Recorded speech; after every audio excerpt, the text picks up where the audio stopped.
Have you ever felt like that God just wasn't listening? That when bad things happen, it's like, where is He at? I know I have. And I'm pretty sure if you have lived long enough and went through some stuff, you feel the same way. But we always have to remember that God is omnipresent. He's still Jireh. He still provides. And He's still a comforter. That no matter what we go through, even when we don't understand it, that God is still God. He is still good. He is still faithful. That majority of the time we can't look at what happens to us. We have to find Him in the storm.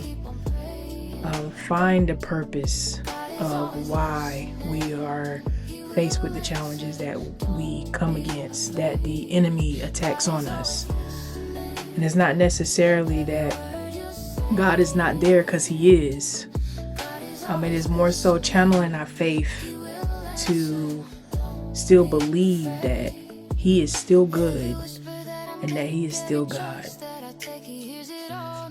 I hope that brings some solace to you a little bit, but we're going to take a little journey with one of my clients and just have a conversation about how we still remain, how do we still stay steadfast on God even when bad things happen. So stay tuned. Alright, so tell me, who is MJ? Where are you from? Just key points of who you feel like you are, what represents you.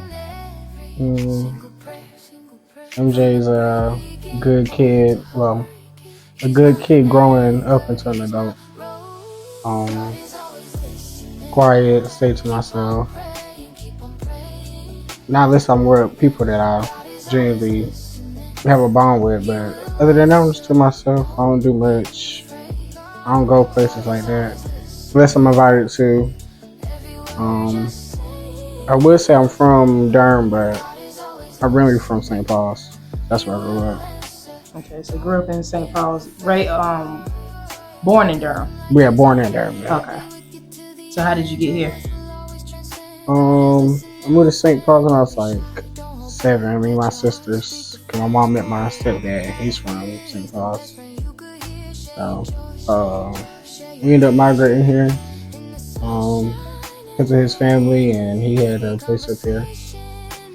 Okay. And ever since then, it's been in St. Paul's. So, how would you describe your church life, your walk with God, your relationship with God? How was that? It wasn't not non-existent before, but it wasn't how it was when I first got to St. Paul's. Like, St. Paul's is where I feel like I was introduced to God and the church life. Okay. So in your life, where do you feel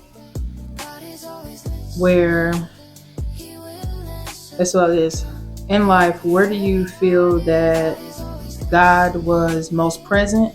And then where in your life do you feel that you question if He existed? Like, He was most present when I transitioned to St. Paul's, because it felt like He was actually giving me things that I wanted, like an actual family and people around me that I actually trusted. The point where I feel like He wasn't was when I was younger and when I was molested by someone I was close with. How old were you? I was about around 5 or 6. Yeah, around 5 or 6. And in it, when you say like you felt like,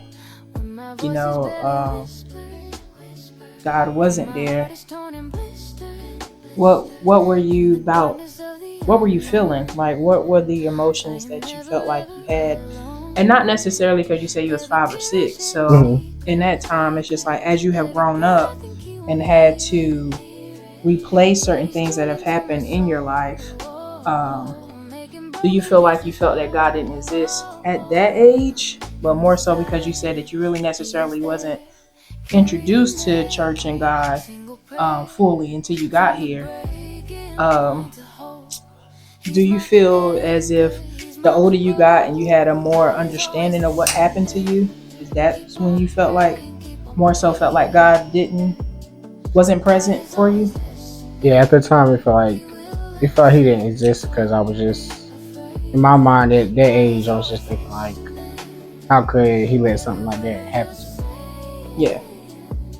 And then the point to where it wasn't even talked about or handled the way it should have been. Like, repercussions were there, but like, as far as me and my mentor, just like, I felt nobody was there, and not even him. So I just felt like abandoned by like everybody.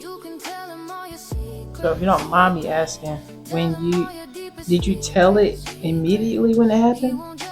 No, I didn't tell him it happened. It happened the same day, but it was like it kind of got figured out. Okay. In the same day, and then I just woke up in the middle of the night to like, screams and crying and stuff like that.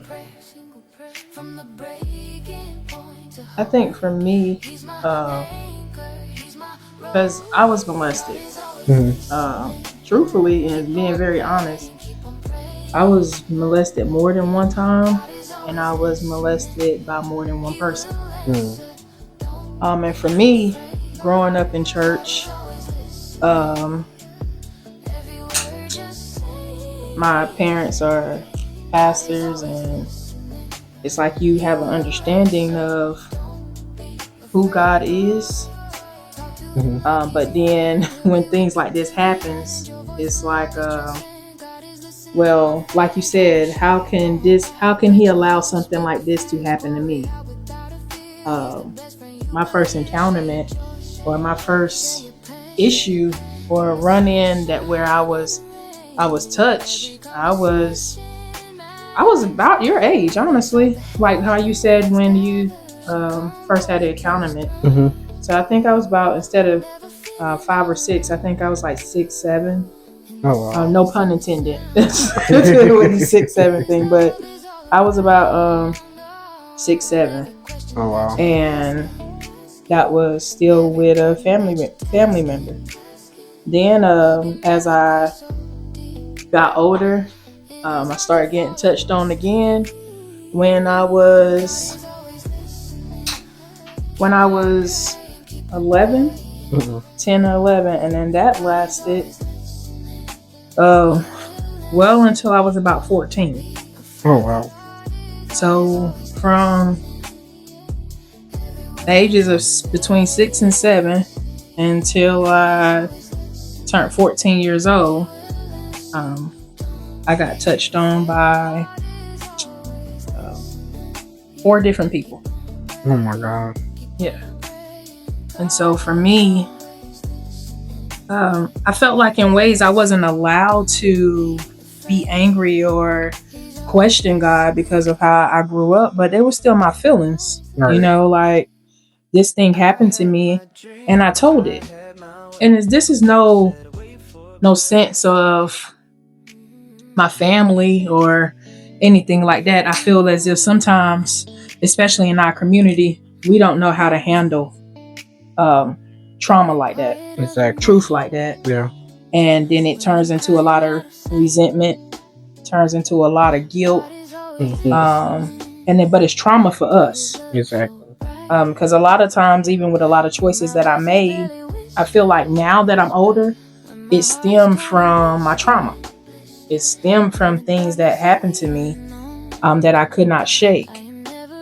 I feel like now that I got older, and I've done a lot of things in life, like a lot that, that necessarily things I'm not necessarily proud of, but it made me who I am. Mm-hmm. But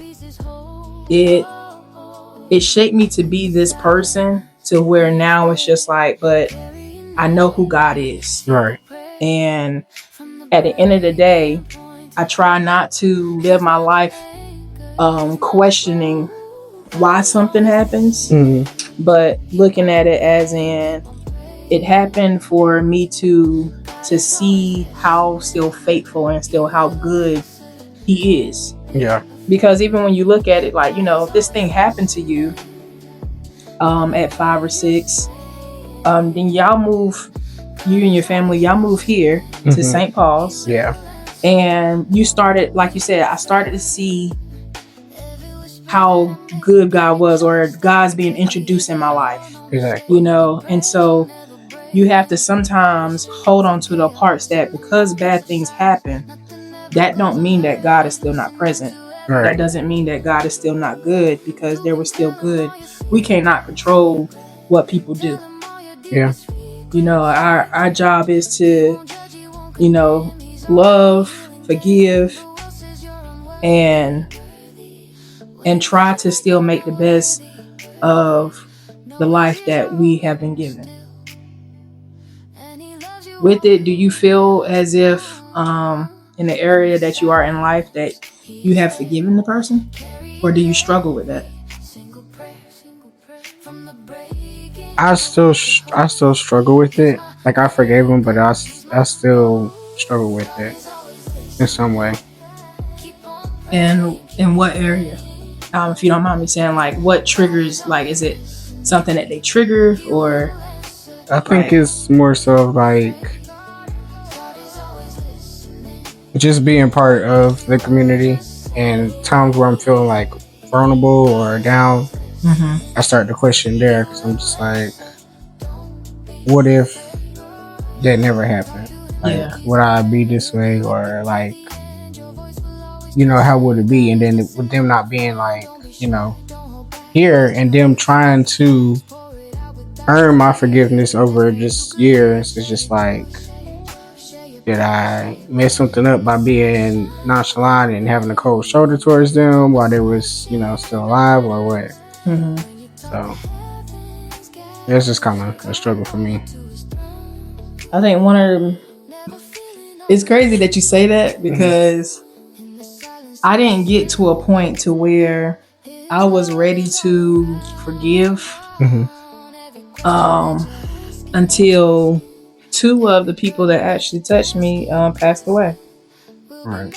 So I didn't have that chance with, and I guess the 2 most impactful, like, all of it was impactful, like for whatever, how I felt and what was going on. Right. But for the 2, I didn't get the chance to say I forgive them. I had to work it out basically in ways on my own. So now it's just with me, with my relationship with Christ, with my relationship with God. I try to learn that forgiveness necessarily is not for, you hear it all the time, I don't know if you've heard it before, that forgiveness is not for us. It's not for the person. Yeah. It's for us. It's for us, yeah. It is for how we move about in life, the people that we become, how we move forward, and to the promises and the purpose of what God has for us. And sometimes that can be difficult. I ain't gonna hold you. Yeah. Especially when you're looking at, well, where were you at? What were you doing when this happened? And granted, these things happen to me, and this can be a correlation to, how I am now. Right. The decisions that I made. And in ways, I guess my my best thing I can say about that is having confidence in who he is and looking at it as in, we say like everything happens for a reason. Yeah. And looking at where that blessing comes in from, what lesson was it supposed to teach me? I feel as in now with the bad that has happened, it has geared me and put me in a direction that I know that my story is for somebody else. Exactly. Like your story is for somebody else. And it's like one of the things I believe, even the Bible talks about how we are here not on this earth for people, for ourselves. We are actually here for people, to be helpers one to another, to build up, to build community, to show the love of God. And that is hard to do when we're stuck in ourselves and in our situation, when we choose not to see different or see light. Do you feel like it has impacted as you've gotten older and having to deal with the trauma? The older you have, has it affected your walk with Christ, as in your attendance with church? Like, how does that look now? I want to say no, because I never really put like church and me being gay in the same like category. Like, of course, it's been talked about, and it's always a back and forth thing about belonging in the church. But it's like my church never made me feel, or to a sense, or even just really like you being you. Like that's where it's trying to be. Like, you know what? Okay, well, I can be that way too. I think I'll just let in other like outside things and relationships to keep me from going back to church.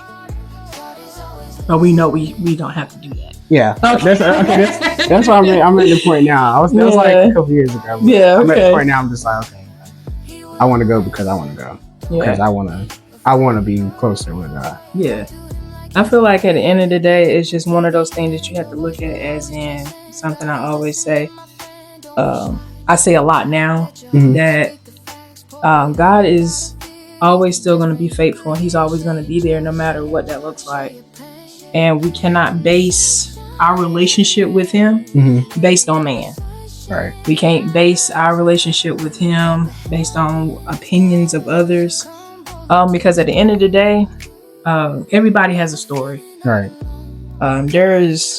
There's no story, or there's no circumstance, there's no sin, there's no problem greater than the other. How I look at it is that always just be grateful, because it can be worse. It could. It could be to a point to where one time I got touched and then I got something that I could not be cured from. Right. And same for you. Or that it didn't turn out so fortunate that we are still here to have that story. It's like one of those things that I do want to encourage, even to you. It's just like, God never leaves us. He never forsakes us. And even when we feel like he abandons us, he is still there. Right. That our purpose is for people. Like your story will help somebody else. I know that my story will and is going to help somebody else. Yeah. And then just believing that, he's still that dude. Like he's still that guy. Because out of all the times, even when you can think about where it has been bad, I bet you got more times where you can count where he's been good. Sure can. Like I got a lot of them. Yeah. Like right. Just even outside of me, or me choosing to be go through things on my own, think another way. I still had to find beauty in who God is. But it's good to hear at the same time that what you've been through does not reflect or deter you from Christ. Yeah.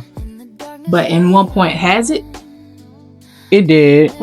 Because it was like a hard, like the more I got to like explore and like found out who I was just trying to like put that together with being around the church scene, you know.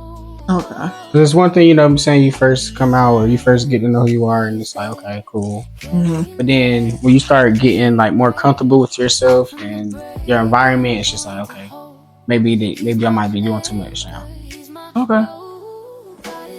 But I'm good on that now. That's what's up. I do encourage. What do you say to someone right now or somebody that's younger? What you ask for me?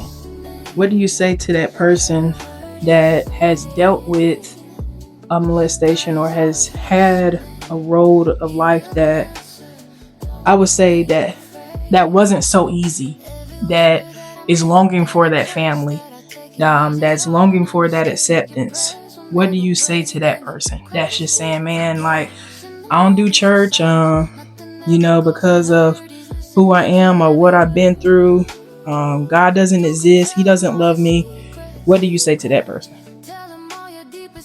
I would say don't get discouraged and don't be afraid of having your own relationship with God. And if you're going to a church, it should be a good church where it's no judgment at all. And if you feel as if somebody's judging you or too many people are judging you for how you come in there or how you receive God, then that's not the place for you. But I would always say keep your faith and keep believing for Him for it, and He's always gonna put you in the right direction, on the right path. I agree. I definitely do. It's one of the things I'm 35 now, and it's still honestly lessons that I still I'm learning, because it can get discouraging sometimes, and I feel like sometimes it only really gets discouraging when we're trying to do things our way. Exactly. When hurt comes, when things were happening to me, I found myself not leaning towards them. I was leaning away. And then it was like, well, of course y'all won't understand. This happened to me. But even when I'm talking to you, then we see like, hey, there's some similarity because we got similar story. Right. There's people that have similar hurt. We just don't take the time to learn people and talk about these things. Right. To see where we are coming from, or how we can help, or how we can nurture, or how we can bring others back to God, or just put God on display. All right. I think that's one of my goals now as I build my relationship closer with Christ, is that. But it's good to see that. So we working on going back to church. Yes. That's what we saying. Okay. Yeah. Okay. I'm gonna come back. This time. All right. That's it. I'm gonna hold you to it, and not make any promises. Like I tell people, we have 7 days out the week. And that's a lot of hours, 24 hours in a day. And even if you can't go like how they used to go back in the day, 2 hours to give God something on Sunday, some time makes a world of difference. And I tell people, just start there. Start with Sunday morning worship. Start with hearing His word and seeing what He has to say, and then seeing how you can adopt that into your life. And I feel like everything gets all right. That's true. For real. All right, MJ, as it is, it's been a pleasure talking to you, but I want you to go ahead and take a look. Tell me what you want me to check out, what we want me to fix. Snap. Hey, that's what I'm talking about. I'll try to get you back in there. Oh, yeah. I'll get you fresh for church. You got me.